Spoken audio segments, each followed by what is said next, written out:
I think that there's a misunderstanding that handmade equals poorly made, and so our biggest emphasis is trying to debunk that idea.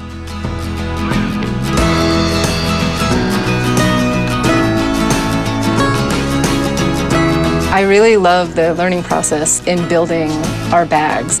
I am totally self-taught. My first sewing machine was like the lowest grade consumer sewing machine you could get, and I sewed all of our first bags with that.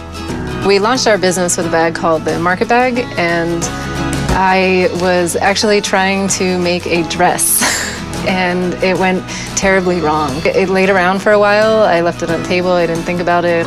Worked out some ideas, and I ended up just reversing it in on itself and sewing up the sides and putting a handle on it and turning it into a bag, and it was the first bag we ever sold, and it was the bag we built our name with, and for years was our top-selling bag.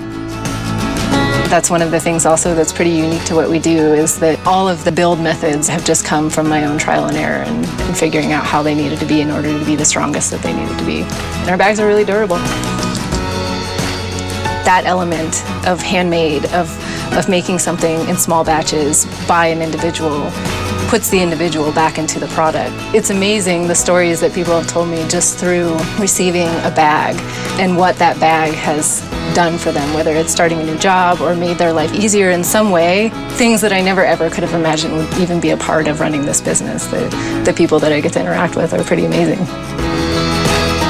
Having a background in art and building a creative practice, applying that to a business structure is something that's really important to me, because a job shouldn't be something that is simply a job. It shouldn't be something that eliminates everything else in your life. It should be something that works in conjunction with.